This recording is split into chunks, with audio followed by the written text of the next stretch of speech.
I'd do anything for him. Oh non, c'est pas ce que vous croyez. Je m'appelle Thomas et il y a de ça 1 an et demi, j'ai décidé d'arrêter le porno et il y a 6 mois, j'ai commencé le NoFap. Autrement appelé, arrêt de la masturbation. Et j'ai aussi décidé de tester le réveil à 5 h du matin. Et j'ai également décidé de commencer le journaling. Donc dans cette vidéo, je vais t'expliquer les gros changements que ces 3 habitudes ont permises dans ma vie. Si tu ne me connais pas, ma chaîne est basée sur la prise de masse musculaire et le développement de soi. Et avant qu'on aille plus loin, n'oublie pas de mettre un petit like et t'abonner pour ne louper aucune vidéo. Depuis 2 ans, j'ai commencé le développement personnel et je me suis dit qu'intégrer des habitudes que l'on voyait partout sur internet pourrait m'aider. D'ailleurs, on m'a même promis que je pouvais être riche rien qu'en faisant le NoFap. Étant très curieux, je n'ai pas hésité une seule seconde pour sauter sur l'occasion. J'ai donc commencé à mettre des habitudes dans le but d'améliorer ma personne et ma qualité de vie. Mais du coup, qu'est-ce que j'ai pu apprendre durant ces 60 jours avec ces habitudes et est-ce que ça a réellement changé ma vie? Voyons tout ça. Le premier qu'on va voir, c'est le NoFap. Il faut voir le NoFap comme la musculation. Tu auras 3 niveaux.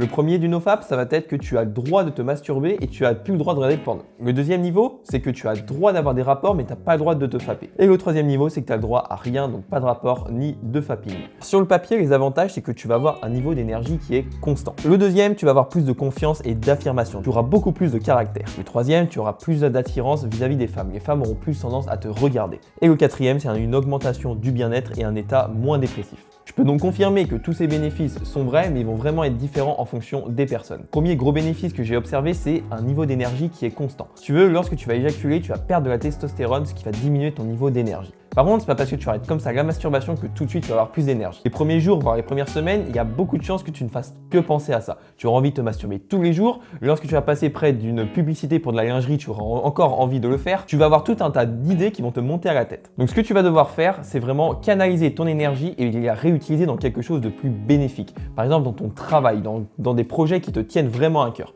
Et je te rassure, cette période où tu auras des pics seront beaucoup plus rares après 1 à 2 semaines. Donc le NoFap m'a permis de donner plus d'énergie dans mon travail, mais c'est pas le facteur principal. Parce que si à l'heure actuelle, tu es au chômage, tu ne fais que jouer aux jeux vidéo, tu vas pas passer du jour au lendemain PDG d'une entreprise du CAC 40. Le deuxième, c'est une baisse d'un état dépressif. D'ailleurs, on l'a vu un petit peu juste en haut, mais une baisse de la testostérone entraîne également moins d'agressivité chez les hommes et des signes de dépression. Et d'ailleurs, je le ressentais après le fapping et j'avais tout le temps la flemme de faire des choses. Autant juste avant, j'étais motivé pour tout faire, mais après, plus rien. Et les jours suivants, c'était exactement pareil. Et du coup, ça, on l'a vu un petit peu plus haut, couplé à moins d'énergie, ça me faisait une impression de perte de contrôle. J'avais l'impression que j'avais moins de possibilités d'agir sur différents domaines de ma vie. Comme si j'étais en position de faiblesse, comme si je n'avais pas la stamina pour prendre les actions nécessaires et prendre le contrôle de mon destin. Avec le NoFap, ces sensations sont quasiment parties et j'ai eu une augmentation de la confiance en moi. Et le troisième, c'est une attraction vers les femmes. Du coup, là, j'ai développé une augmentation de ma confiance vis-à-vis des femmes, lorsque je vais leur parler, lorsque je vais les voir. Avant, là où j'aurais été stressé, là où j'aurais bégayé, aujourd'hui je suis vraiment serein.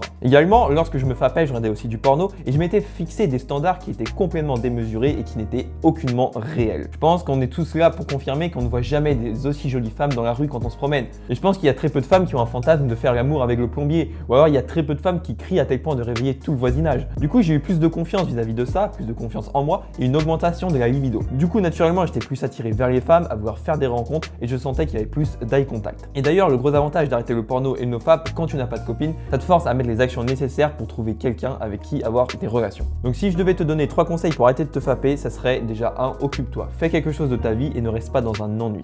En deuxième, c'est si tu sens une grosse envie, sors dehors, va voir des potes, mais ne reste pas dans ta maison. Le troisième, c'est ne négocie pas avec toi-même. Tu t'es dit que tu arrêtes le NoFap, c'est comme ça, tu reviens pas sur ta décision. La deuxième habitude que j'ai mis en place, c'est se lever tôt. Pour moi, c'était autour des 5h, 5h30. Les gros bénéfices, c'est que 1, tu vas avoir plus de productivité. En deuxième, tu auras plus de discipline. En troisième, ça te rendra plus heureux. D'ailleurs, les recherches ont prouvé ça. Et en 4, une meilleure qualité de sommeil. Après ça, c'est si tu vas au lit tôt. Le premier avantage, c'est que ça m'a permis de construire de la discipline. Ça m'a permis de lutter contre cette voix qui me disait de tout le temps me rendormir. Et souvent, lorsqu'on a 2 choix, un qui va être de rester dans sa zone de confort et l'autre qui va être de s'en sortir, il est très dur de choisir le choix qui est de sortir de sa zone de confort. Et d'autant plus lorsque l'on est fatigué. Et la discipline est super importante lorsque tu désires atteindre des objectifs ambitieux. En fait, se lever tôt, je l'ai vu comme un exercice de muscu. Je l'utilisais pour muscler ma discipline. Le deuxième bénéfice, c'est que ça m'a permis de faire les tâches les plus importantes tôt dans la journée, là où j'ai eu plus de concentration et d'énergie.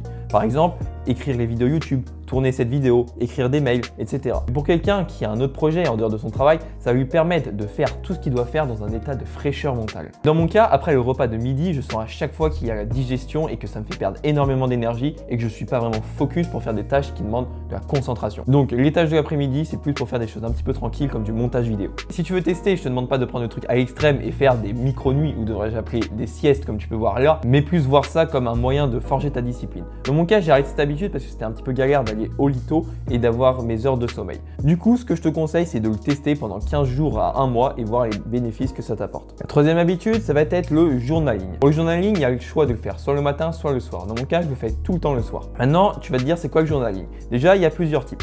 Le but, ça va pas être de raconter dans ton petit journal et l'après-midi à la plage que tu as passé avec tes potes. La façon dont je vois, c'est noter mes 3-4 objectifs chaque jour principaux et ensuite noter 3 à 4 objectifs que je peux faire dans la journée. Et ensuite, je mets les choses qui sont liées à mes projets principaux que j'ai bien fait et que j'ai mal fait. Je fais une sorte de débrief de ma journée pour après m'améliorer. Le but, c'est de trouver à chaque fois 1 à 2 axes d'amélioration. Par exemple, si je prends mon PC et on prend un de mes objectifs principaux qui est braquer le YouTube francophone d'une manière ou d'une autre, en bas, je mets des petits objectifs qui est par exemple faire le script ou aujourd'hui tourner cette vidéo et faire un bon montage. Le but, c'est que ça me permet de garder mes yeux rivés H24 sur mes objectifs et de ne pas les perdre de vue et un petit peu descendre la cadence. Parce que des fois, tu peux diminuer la cadence sans t'en rendre compte et au final, tu vas du coup ralentir la progression vers tes objectifs.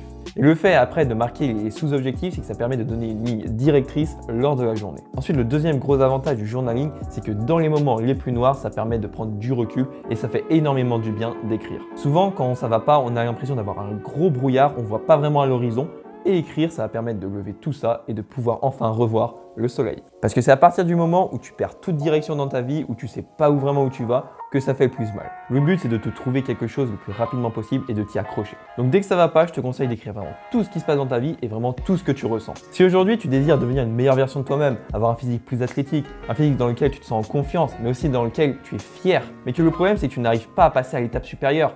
Chaque jour, c'est le même reflet dans le miroir et ça te frustre au plus haut point. Et pour ça, j'ai un programme de 30 jours dans lequel l'objectif, c'est que tu prennes tes 4 premiers kilos. Donc ça comprend un programme d'entraînement, mais aussi un programme de nutrition. Pour ça, tu as juste à cliquer sur le premier lien dans la description, tu as ton meilleur mail et c'est tout. Si tu as aimé la vidéo, mets un petit like, abonne-toi et mets un petit commentaire, ça va être énormément pour le référencement. Et moi, je te dis à la prochaine.